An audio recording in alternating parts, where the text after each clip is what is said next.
Hello, my name is Mrs Kershaw and I'm one of the Science Directors for Outward Grange Academies Trust.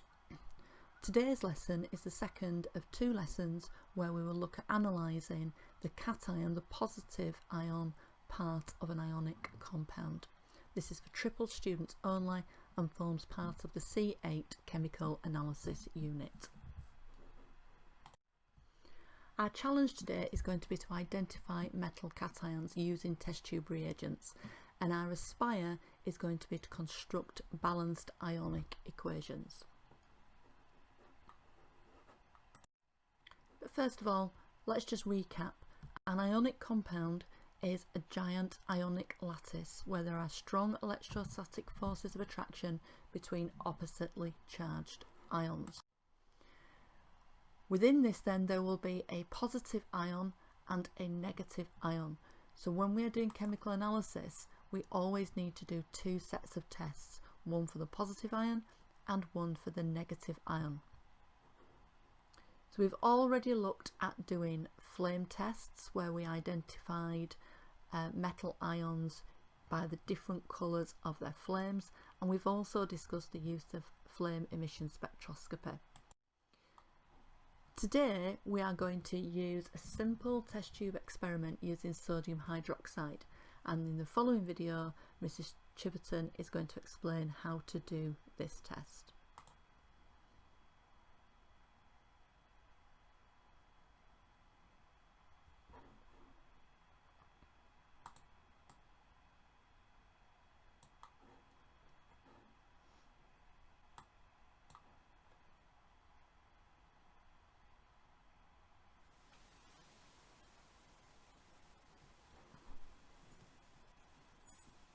Test using the alternative test for positive ions, which is the sodium hydroxide precipitate test. So I've got some samples of solutions that all contain metal ions, and these are the ones that you need to know for the exam. So the first one, there's actually two different versions of ions. There's an iron 2 plus and an iron 3 plus, and we're going to test them, and it's very easy to see, hopefully with the precipitates, the difference between them. So this one is iron 2. And you can see there very clearly that a green solid precipitate has formed inside of the mixture when we've added the sodium hydroxide. That's a positive test for an iron 2 ion. And then we're going to do the same with the iron 3, the 3 plus ion. And in this situation, we've still got a precipitate forming, not so clear, but it's an orangey brown precipitate in this situation that's forming there.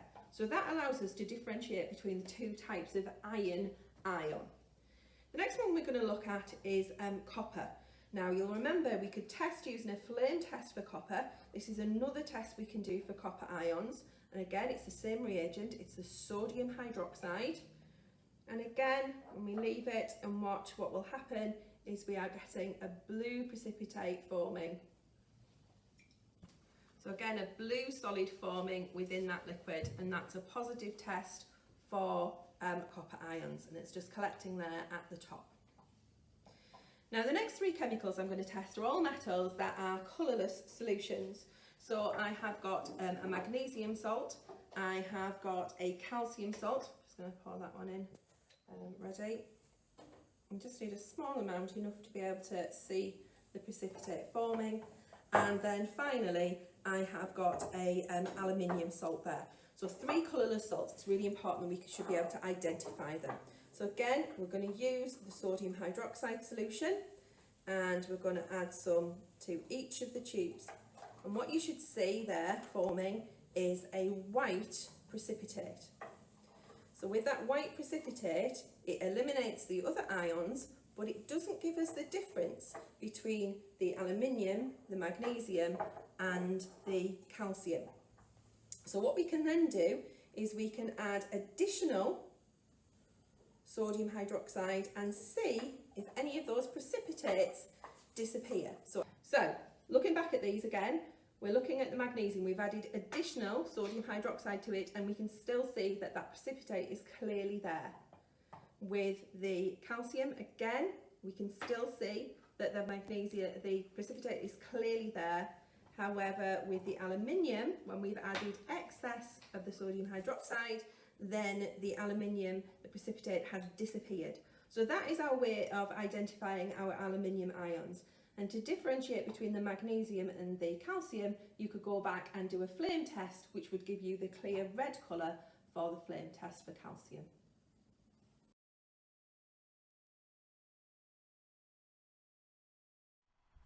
So you can see in the test that Mrs. Chiverton demonstrated, we used sodium hydroxide, and that during this test some metal ions will form precipitates, that's solid suspended in solution. These precipitates will all have different colours, and that will help us to identify the different metal ions in solution.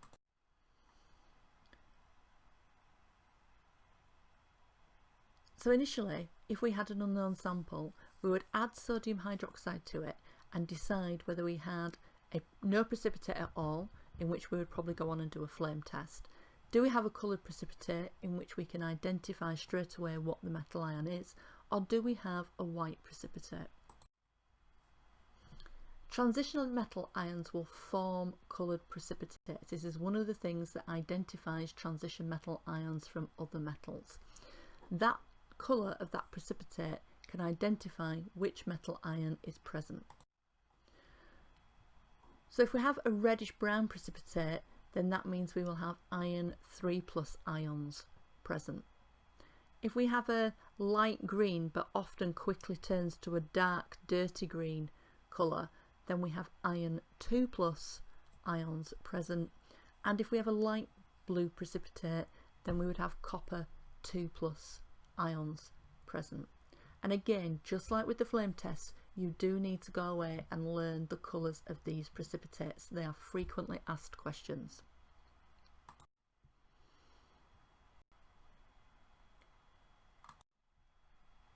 If we get a white precipitate, then this could be one of 3 metal ions, and notice none of these are transition metals.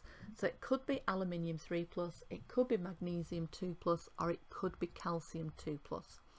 And the first thing we do is we add excess sodium hydroxide. If in this case the white precipitate redissolves, then we know that we've got aluminium 3+ ions.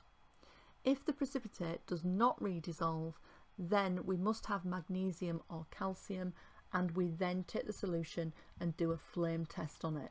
Calcium, as you will remember from a previous video, will give you an orange-red colour, and magnesium would be colourless.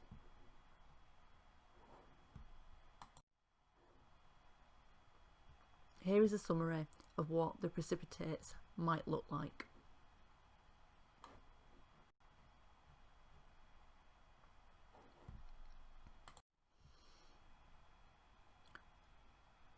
Now, it's not enough that we can just identify the metal ions from the colours.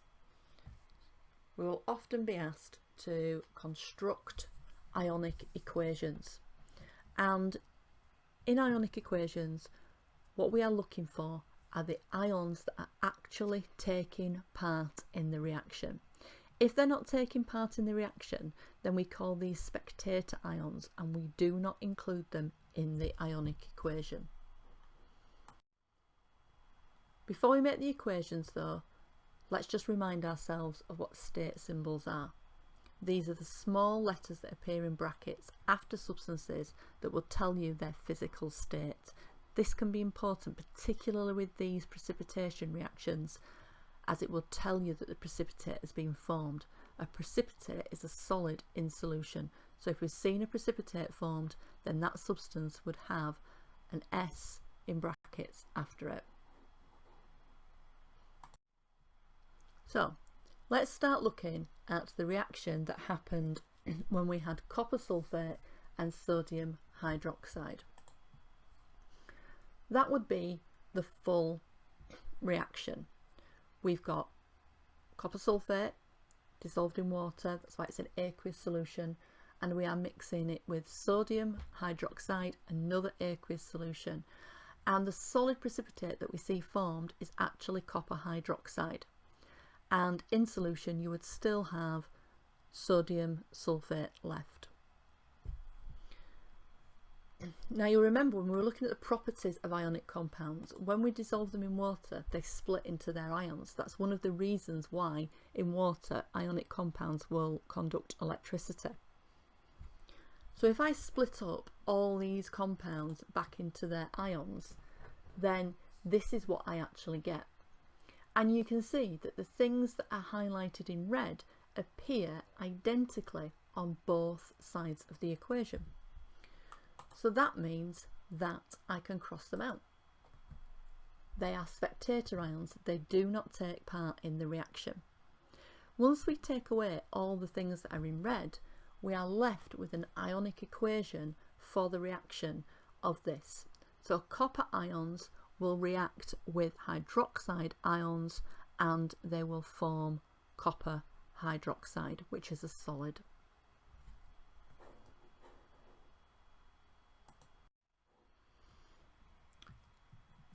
And this slide would show us what the copper sulfate solution looked like before we added the sodium hydroxide and what it looked like after. And the test tube on the right clearly shows that solid copper hydroxide that has been formed.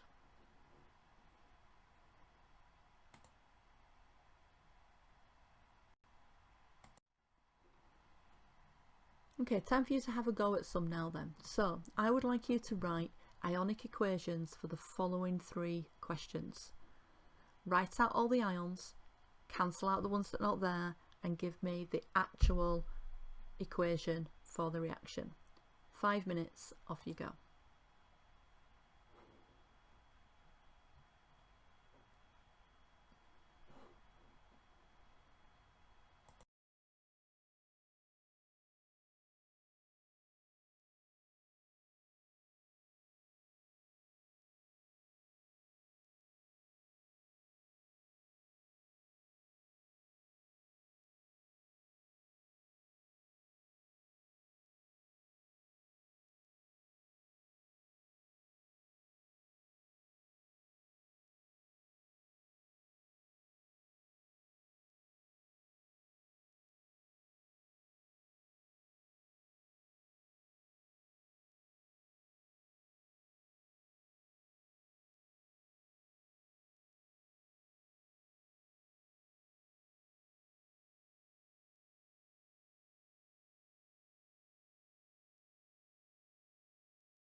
So grab a red pen, correct your work if you need to.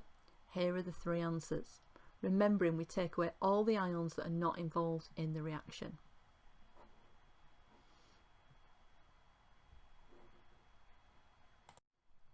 So in the last 2 lessons we have looked at 2 ways in which we can test for cations.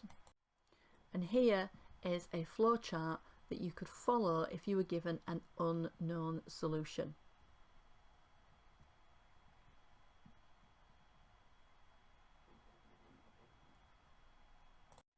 On the following slides then is a summary of today's lesson. If you'd wish to record this in your book, do so now, pausing the video if you need to.